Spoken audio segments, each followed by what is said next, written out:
दुनिया में कहते हैं और बचपन में भी हम सभी ने पढ़ा है कि honesty is the best policy. किसी भी कार्य में, किसी भी संबंध में अगर ईमानदारी नहीं है, वफादारी नहीं है, विश्वास नहीं है, तो वो संबंध, वो कार्य लंबे समय तक नहीं चलता।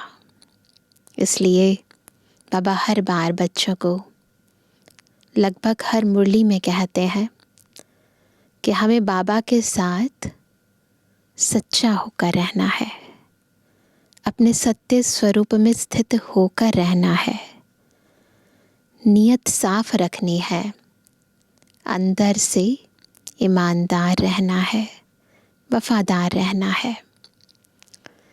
यहाँ पर किसी स्थूल चीज़ की ईमानदारी नहीं है, यहाँ अंदर की सच्चाई है, सफाई है, शुद्धता है, पवित्रता है। और जितना हम अंदर तक बाबा के साथ सच्चे रहते हैं, बाबा को अपने दिल की बात बिल्कुल बिना किसी छल कपट के, बिना किसी स्मार्टनेस के बता देते हैं। क्योंकि बाबा कई बार कहते हैं ना, बच्चे तो बाप से भी ज़्यादा चालाक हैं।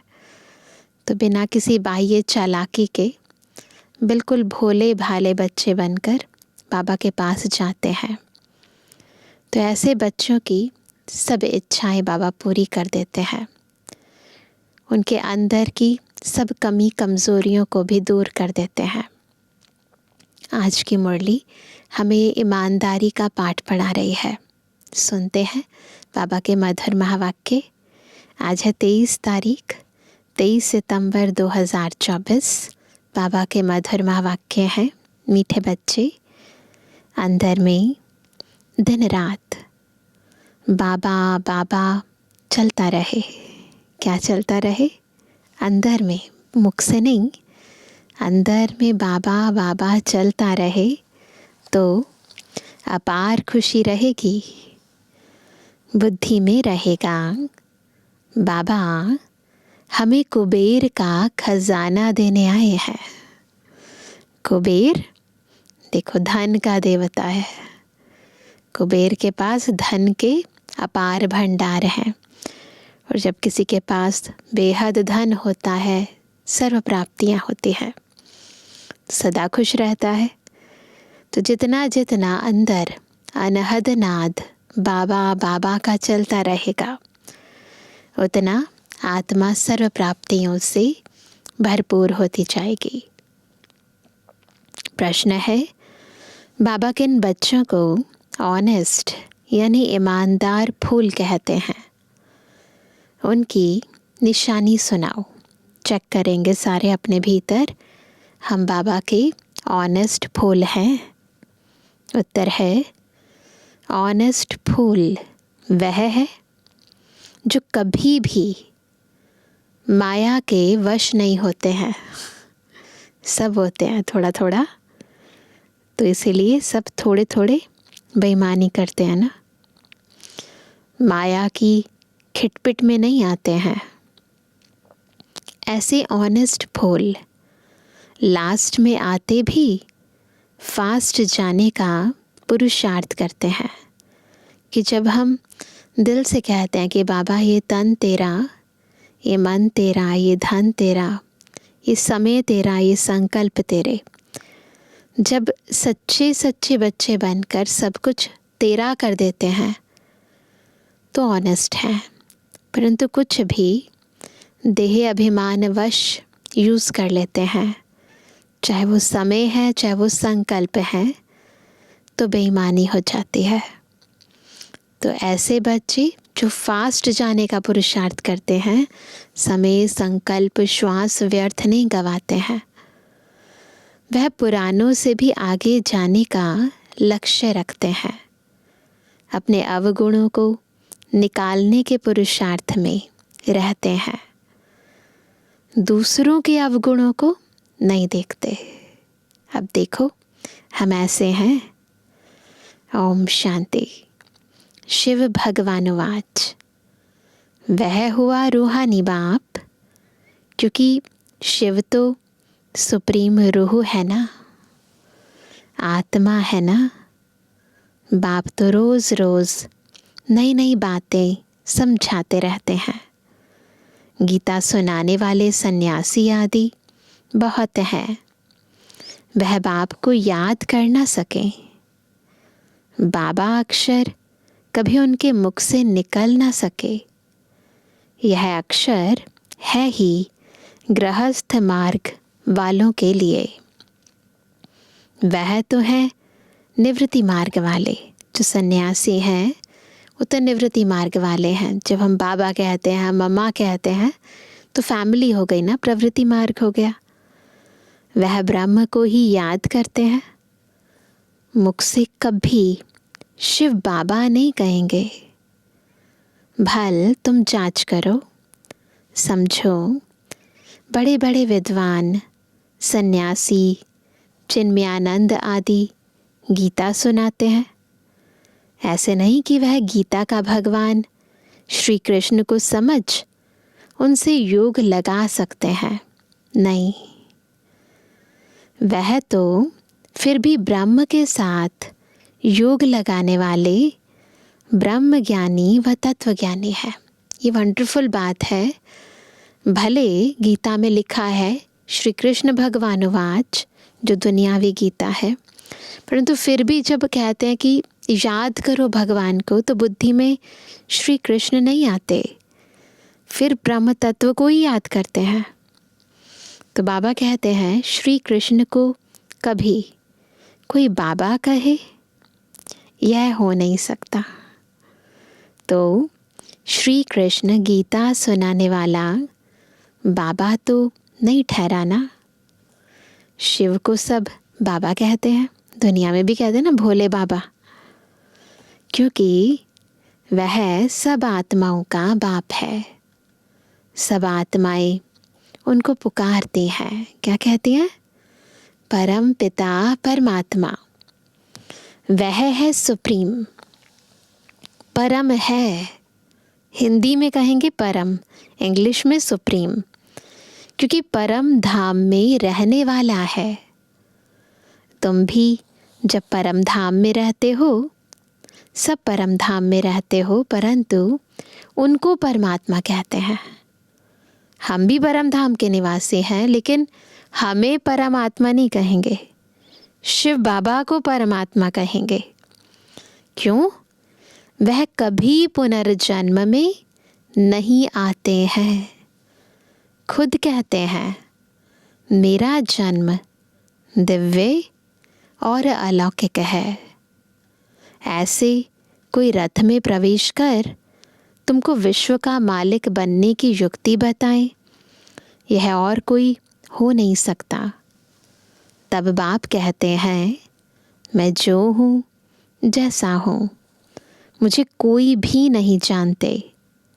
मैं जब अपना परिचय दूँ तब जान सकते हैं। यह ब्रह्म को अथवा तत्वों को मानने वाले श्री कृष्ण को फिर अपना बाप कैसे मानेंगे? आत्माएं तो सब बच्चे ठहरे ना। श्री कृष्ण को सब पिता कैसे कहेंगे?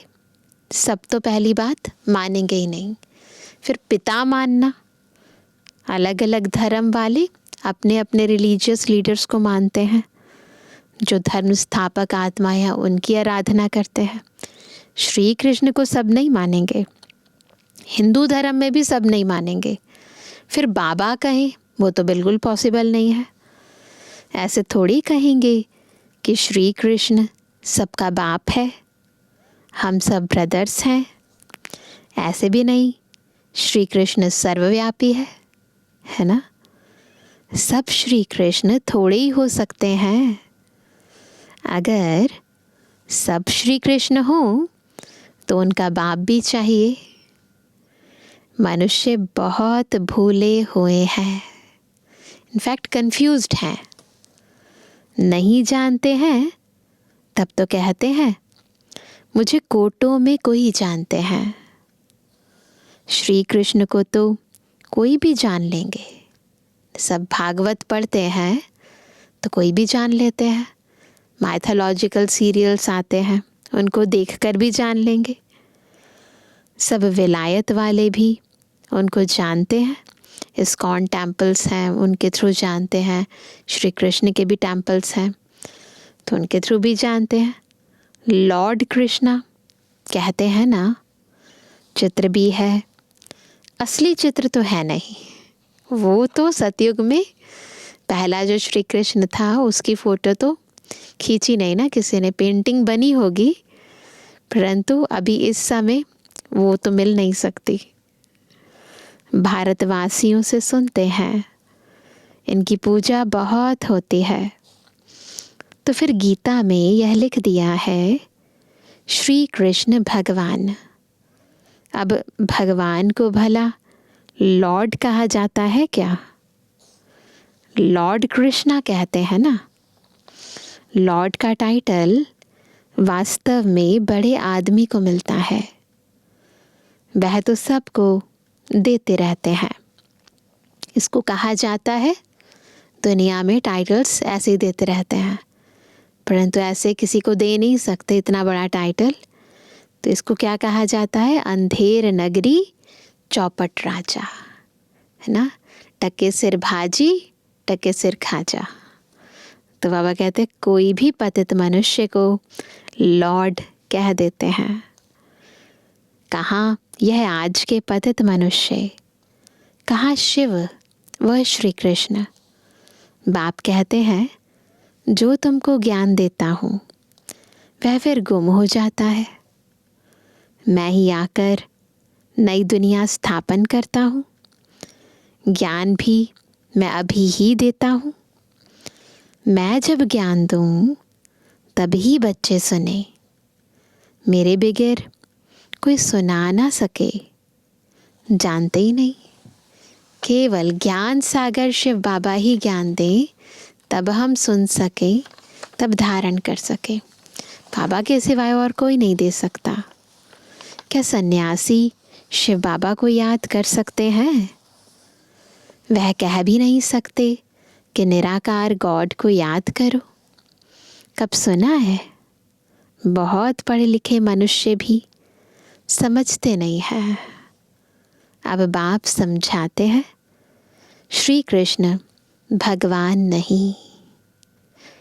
मनुष्य तो उनको ही भगवान कहते रहते हैं। कितना फर्क हो गया है। बाप तो बच्चों को बैठ पढ़ाते हैं, वह बाप टीचर गुरु भी है। शिव बाबा सबको बैठ समझाते हैं। न समझने कारण त्रिमूर्ति में शिव रखते ही नहीं। त्रिमूर्ति में ब्रह्मा विष्णु महेश है, शिव नहीं रखते। ब्रह्मा को रखते हैं जिसको प्रजापिता ब्रह्मा कहते हैं, प्रजा को रचने वाला, परंतु उनको भगवान नहीं कहेंगे।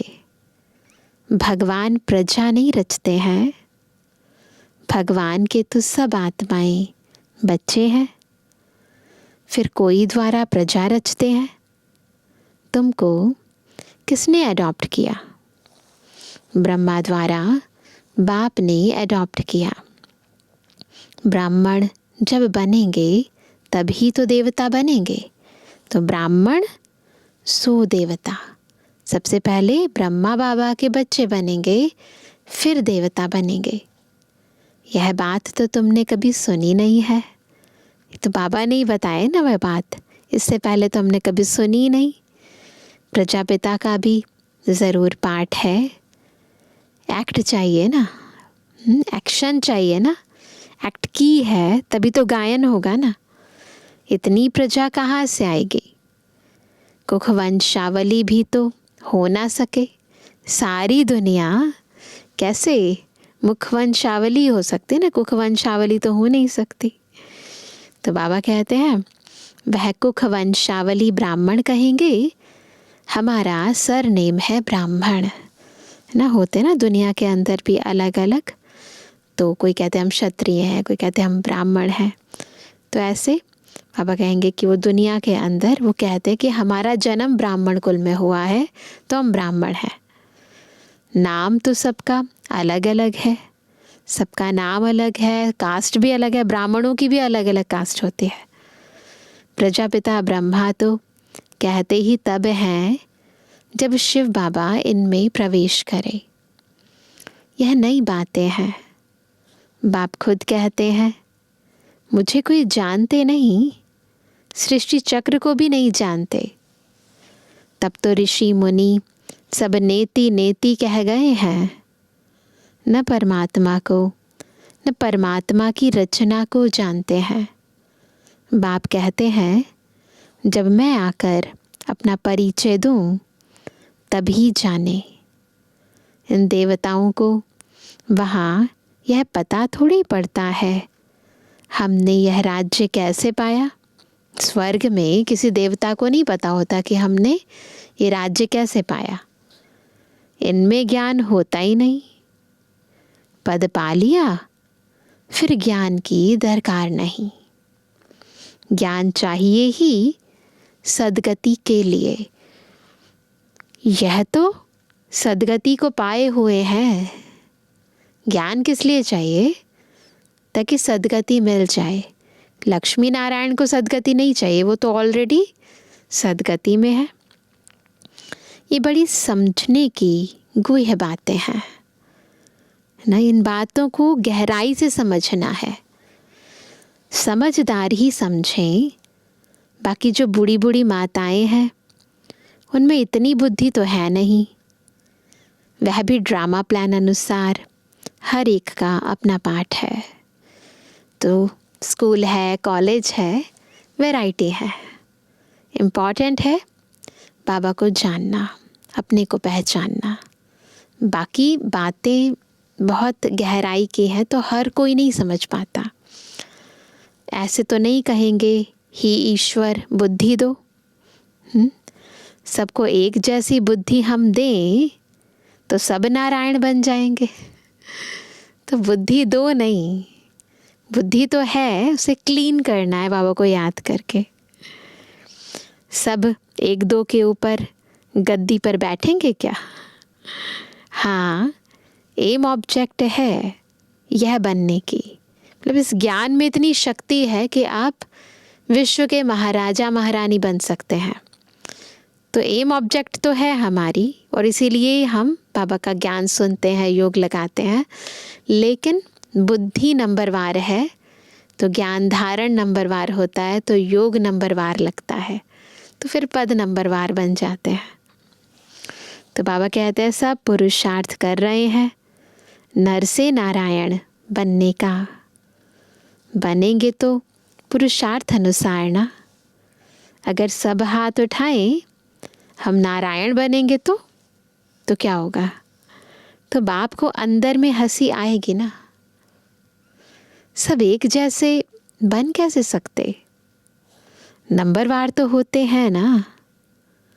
Narayan the first, second, third है ना। गद्दी का नाम है नारायण, तो Narayan the first, second, third, fourth, fifth, eighth तक जाती है।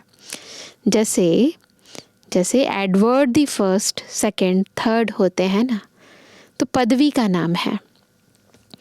भल एम ऑब्जेक्ट यह है लक्ष्मी नारायण, परंतु खुद समझ सकते हैं ना। चलन ऐसी है तो क्या पद पाएंगे? हमसे ज़्यादा हमारे बारे में कोई जान नहीं सकता। पुरुषार्थ तो ज़रूर करना है।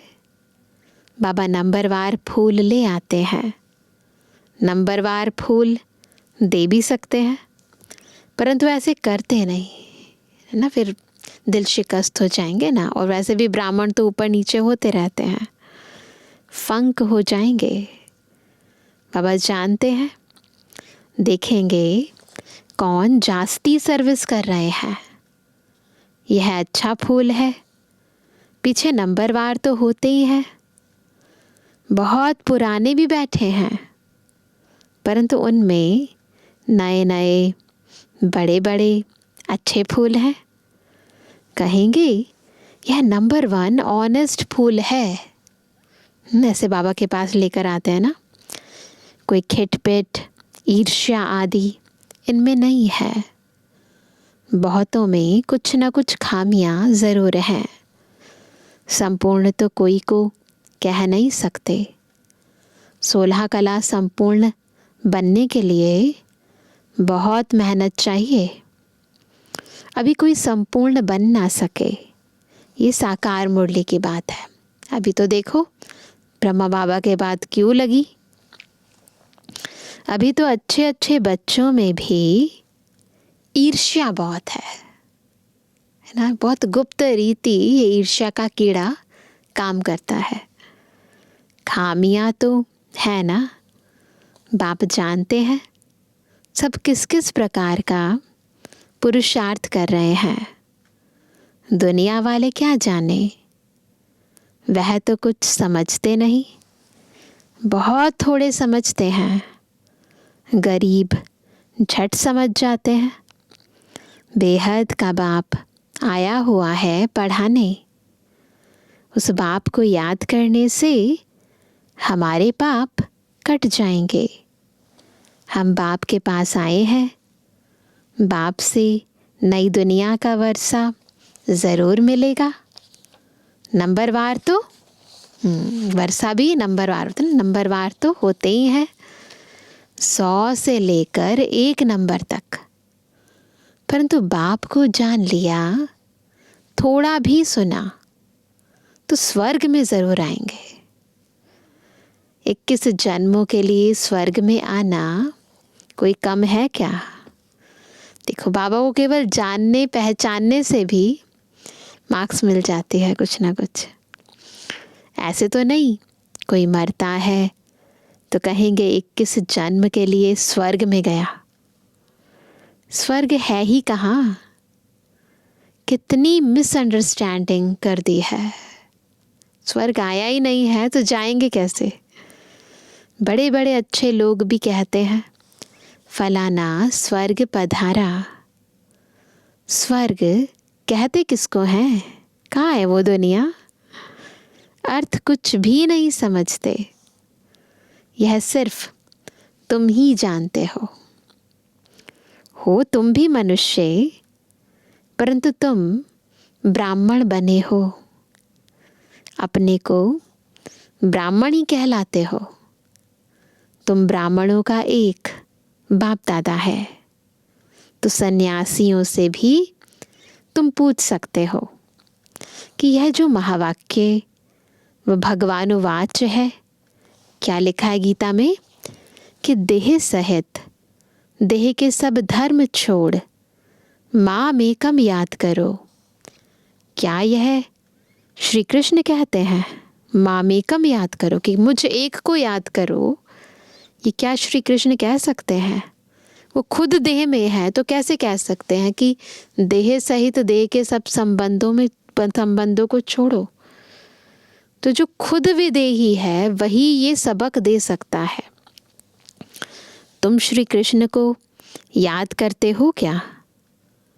कभी नहीं हाँ कहेंगे, वहाँ ही प्रसिद्ध हो जाए, है ना। परंतु बेचारी अबलाएं जाती है ना, वह क्या जाने। वह अपने फॉलोअर्स के आगे क्रोधित हो जाते हैं। दुर्वासा का नाम भी है ना, क्रोध करने वाले दुर्वासा ऋषि, उनका भी तो नाम है ना दुनिया में। उनमें अहंकार बहुत रहता है। तो क्रोध का मुख्य कारण ही अहंकार है। इनफैक्ट सारे विकारों की जड़ अहंकार है। फॉलोअर्स हैं ढेर, भक्ति का राज्य है ना, उनसे पूछने की कोई में ताकत नहीं रहती है। नहीं तो उनको कह सकते हैं तुम तो शिव बाबा की पूजा करते हो, अब भगवान किसको कहेंगे। भगवान की पूजा तो नहीं करेंगे ना, तो भगवान अलग है ना। क्या ठिक्कर भित्तर में भगवान है। आगे चल इन सब बातों को समझेंगे। अभी नशा कितना है सभी पुजारी, पूज्य नहीं बनेंगे। बाप कहते हैं मेरे को विरला कोई जानते हैं। मैं जो हूँ जैसा हूँ तुम बच्चों में भी विरले कोई एक्यूरेट जानते हैं। उनको अंदर में बहुत खुशी रहती है। यह तो समझते हैं ना, बाबा ही हमको स्वर्ग की बादशाही देते हैं, कुबेर के खजाने मिलते हैं। अल्लाह अवलदीन का भी खेल दिखाते हैं ना, है ना, दिखाते ना थोड़ा सा, है ना, ठका करने से खजाना निकल आया। अलग अलग बातें हैं, कैसे भगवान बच्चों की मदद करता है। कभी चिराग के रूप में दिखाते हैं, कभी अलग खुदा दोस्त की कहानी भी बताते हैं कि कैसे ईश्वर दोस्त बनकर बच्चों को सारा कुछ दे देता है। तो अलग अलग चीज़ें जो प्रैक्टिकल में संगम युग में बाबा हम बच्चों के साथ करते हैं, उसकी विभिन्न कहानियाँ भक्ति मार्ग में बनाई है। तो क्या दिखाते हैं, ठका करने से खजाना निकल आया, है ना। अल्लादीन का चिराग दिखाते हैं ना, थोड़ा सा उसको रगड़ते हैं तो जिन निकल आता है, सारी मुराद पूरी कर देता है। बहुत खेल दिखाते हैं। खुदा दोस्त बादशाह क्या करते थे, उस पर भी कहानी है। कैसे सारा, है ना, सारा खजाना मिल गया, सारा का सारा राज्य भाग्य मिल गया, वो भी कहानी बताई है। पुल पर जो आता था उनको एक दिन की राजाई दे रवाना कर देता था, है ना। ऐसे कहानी बनाई है, खुदा दोस्त की कहानी है। ये सब है कहानियाँ, है ना, ये सारी कहानियाँ बनाई है। एक्चुअली में जब खुदा हमारा दोस्त बन जाता है तो सब चीज़ें सहज हो जाती हैं। अभी बाप समझाते हैं, खुदा तुम बच्चों का दोस्त है, इनमें प्रवेश कर तुम्हारे साथ खाते पीते हैं, खेलते भी हैं।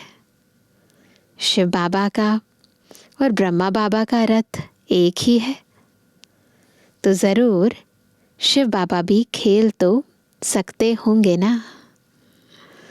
बाप को याद कर खेलते हैं तो दोनों इसमें हैं तो दो ना, है ना। बाप दादा, ब्रह्मा बाबा और शिव बाबा, बाप और दादा, परंतु कोई भी समझते नहीं है। कहते हैं रथ पर आए, है ना, लिखा है ना गीता में, कैसे रथ पर आए। वह फिर घोड़े गाड़ी का रथ बना दिया है। ऐसे भी नहीं कहेंगे श्री कृष्ण में शिव बाबा बैठ ज्ञान देते हैं। ये बात बुद्धि में नहीं बैठ सकती ना। शरीर को रथ समझे और आत्मा को रथी, इतनी बुद्धि में नहीं बैठता। वह फिर कह देते क्या, वह फिर कह देते हैं श्री कृष्ण भगवानुवाच। ऐसे तो नहीं कहते ब्रह्मा भगवानुवाच, नहीं, यह है रथ। शिव भगवानुवाच, ब्रह्मा बाबा का है रथ और बोल रहे हैं शिव बाबा। बाप बैठ तुम बच्चों को अपना और रचना के आदि मध्य अंत का परिचय, ड्यूरेशन बताते हैं। परिचय भी देते हैं और ड्यूरेशन भी बताते हैं। कोई बात, जो बात कोई भी नहीं जानते, सेंसिबल जो होंगे वह बुद्धि से काम लेंगे। सन्यासियों को तो सन्यास करना है, तुम भी शरीर सहित सब कुछ सन्यास करते हो। जानते हो यह पुरानी खाल है, ये शरीर जो है पुराना है, पुराना तमो प्रधान तत्वों का बना हुआ है, पुरानी खल है। हमको तो अब नई दुनिया में जाना है, अंदर से बिल्कुल त्याग कर दिया है, वैराग्य आ गया है। हम आत्मा यहाँ की रहने वाली नहीं है, यहाँ पाठ बजाने आए हैं। हम रहवासी परम धाम के हैं, यह भी तुम बच्चे जानते हो। वहाँ निराकारी झाड़ कैसा है, परम धाम में देखा है ना चित्र, परम धाम का कैसे निराकारी झाड़ है। सभी आत्माएं वहाँ रहती हैं। यह अनादि ड्रामा बना हुआ है। कितनी करोड़ों जीवात्माएं हैं। इस ड्रामा में पाठ लेने वाले पाठधारी कितने हैं? करोड़ों हैं। इतने सब कहाँ रहते हैं? निराकारी दुनिया में। बाकी यह सितारे तो आत्मा नहीं है। ये जो दिखाई देते हैं ग्रह, नक्षत्र, सितारे, ये आत्मा नहीं है। मनुष्यों ने तो इन सितारों को भी देवता कह दिया है। क्या देते हैं? नक्षत्र देवता, सितारों में भी देवता नाम दे देते हैं। चंद्रमा को भी देवता कह देते हैं, सूर्य को भी देवता कह देते हैं, है ना। तो अलग अलग ग्रहों को भी देवता कह देते हैं। पर तो बाबा कहते हैं कि ये तो सितारे हैं, है ना। ये कोई आत्मा नहीं है। जैसे कई बार लोग कह देते हैं ना कि हम शरीर छोड़ेंगे, जाकर सितारा बन जाएंगे। नहीं, तो ये तो सितारे हैं, ये आत्मा नहीं है। परंतु वह कोई देवता है नहीं। ज्ञान सूर्य तो हम शिव बाबा को कहेंगे, है ना। हम ज्ञान सूर्य की बात करते हैं तो उनको फिर देवता थोड़ी कहेंगे। शास्त्रों में तो क्या क्या बातें लिख दी हैं। यह है सब भक्ति मार्ग की सामग्री। भावनाओं के कारण भक्ति का विस्तार होता जाता है, होता जाता है, जिससे तुम नीचे ही गिरते आए हो। 84 जन्म लेंगे, 84 जन्म लेंगे तो जरूर नीचे उतरेंगे ना। अभी यह है आयरन एज्ड वर्ल्ड। सतयुग को कहा जाता है गोल्डन एज्ड दुनिया। वहाँ कौन रहते थे? गोल्डन एज दुनिया में देवताएं। वह कहाँ गए यह किसको भी पता नहीं है। समझते भी हैं, पुनर्जन्म लेते हैं। बाप ने समझाया है, पुनर्जन्म लेते लेते देवता से बदल हिंदू बन गए हैं, पतित बन गए हैं ना। और किसका भी धर्म बदली नहीं होता। इन्हों का धर्म क्यों बदली होता है? और कोई है धर्म जो बदली हुआ हो? यहाँ तो सीधा देवी देवता से हिंदू बन जाते हैं। तो अब मैंने कहा इन्हों का धर्म क्यों बदली होता है, किसको पता नहीं। बाप कहते हैं धर्म भ्रष्ट, कर्म भ्रष्ट हो गए हैं। धारणाओं को भी भ्रष्ट कर दिया, पवित्रता की जो मूल धारणा है, और कर्मों को भी कहाँ अकर्म थे, कहाँ विकर्म करने लगे, विकारों के वशीभूत कर्म करने लगे। तो धर्म भ्रष्ट, कर्म भ्रष्ट हो गए हैं। देवी देवता थे तो पवित्र जोड़े थे ना, दोनों युगल पवित्र थे। फिर क्या हुआ?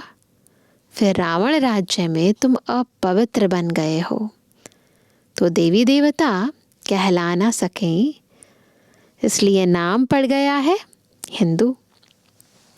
देवी देवता धर्म श्री कृष्ण भगवान ने नहीं स्थापन किया, जरूर शिव बाबा ने ही आकर किया होगा। शिव जयंती, शिवरात्रि भी मनाई जाती है। शिव जयंती हर वर्ष हम सभी मनाते हैं, साल में एक बार भी नहीं, 2-2 दफ़ा मनाते हैं। तो बाबा कहते परंतु उसने क्या आकर किया यह किसको भी पता नहीं है। एक शिव पुराण भी है ना, विष्णु पुराण भी है, शिव पुराण भी है। वास्तव में शिव की एक गीता ही है जो शिव बाबा ने सुनाई है, और कोई शास्त्र है नहीं। तुम कोई भी हिंसा नहीं करते हो, तुम्हारा कोई शास्त्र तो बनता नहीं। तुम नई दुनिया में चले जाते हो। सतयुग में कोई भी शास्त्र, गीता आदि होता नहीं। वहाँ कौन पढ़ेंगे? वह तो कह देते यह वेद शास्त्र आदि परंपरा से चले आते हैं। उन्हों को कुछ भी पता नहीं है, दुनिया में किसी को पता नहीं है। स्वर्ग में कोई शास्त्र आदि होता नहीं। बाप ने तो देवता बना दिया, सबकी सदगति हो गई। फिर शास्त्र पढ़ने की क्या दरकार है? वहाँ शास्त्र होते नहीं। अभी बाप ने तुम्हें ज्ञान की चाबी दी है। सारे ज्ञान के राज बाबा ने हमें दिए हैं, तो ज्ञान की चाबी दी है, जिससे बुद्धि का ताला खुल गया है। पहले ताला एकदम बंद था, अभी भी पहले तो बंद था, तो अब कहते कुछ भी समझते नहीं थे। तो पहले ताला बंद था, कुछ समझते नहीं थे। अब बाबा ने हमें चाबी दे दी है, अभी सब कुछ समझ गए हैं। तो बाबा कह रहे हैं कि अब हमें क्या करना है? दिल से पुरुषार्थ करना है, आगे बढ़ना है, बाबा को याद करना है। तो कुछ भी समझते नहीं थे। अच्छा, मीठे मीठे के बेजवानी बच्चों पितृवानी बाप दादा का दिल जान सको प्रेम से नंबरवार पुरुषार्थ अनुसार याद कर। रूहानी बच्चों की रूहानी बाप दादा को गुड मॉर्निंग, नमस्ते नमस्ते नमस्ते। धारणा के लिए मुख्य सार। पहला, किसी से भी ईर्ष्या आदि नहीं करनी है। खामियां निकाल संपूर्ण बनने का पुरुषार्थ करना है। पढ़ाई से ऊंच पद पाना है। दूसरा, शरीर सहित सब कुछ संन्यास करना है। दे दो। किसी भी प्रकार की हिंसा नहीं करनी है, अहंकार नहीं रखना है। वरदान है अविनाशी और बेहद के अधिकार की खुशी व नशे द्वारा सदा निश्चिंत भव। कैसे बनेंगे सदा निश्चिंत? जब अविनाशी और बेहद के अधिकार के खुशी और नशे में रहेंगे। दुनिया में बहुत मेहनत करके अधिकार लेते हैं। आपको बिना मेहनत के अधिकार मिल गया। बच्चा बनना अर्थात अधिकार लेना। वहाँ मैं श्रेष्ठ अधिकारी आत्मा। इस बेहद के अधिकारी के नशे और खुशी में रहो तो सदा निश्चिंत रहेंगे। यह अविनाशी अधिकार निश्चित ही है। जहाँ निश्चित होता है वहाँ निश्चिंत होते हैं। हुआ ही पड़ा है। अपनी सर्व जिम्मेवारियाँ बाप हवाले कर दो तो सब चिंताओं से मुक्त हो जाएंगे। बस दे दो। स्लोगन है, जो उदार चित्त विशाल दिल वाले हैं वही एकता की नींव है। एकता में रहना, संगठन में रहना, उसके लिए दो चीज़ें चाहिए। दिल उदार होना चाहिए, विशाल होना चाहिए, है ना? तब रह सकते हैं एक साथ मिलकर। तो भी सुनते हैं आज का व्यक्त इशारा। अनेक प्रकार की कामनाएं सामना करने में विघ्न डालती हैं। जब यह कामना रखते हो कि मेरा नाम हो, मैं ऐसा हूँ, मेरे से राय क्यों नहीं ली, मेरा मूल्य क्यों नहीं रखा गया, होता है ऐसे, तब सेवा में विघ्न पड़ते हैं ना, बेहद से हद में आ जाते हैं।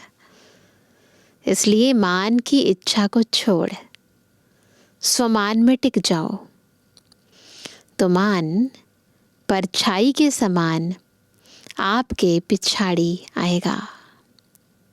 कब? जब मान की इच्छा छोड़ेंगे और स्वमान में टिक जाएंगे। अच्छा, ओम शांति।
भला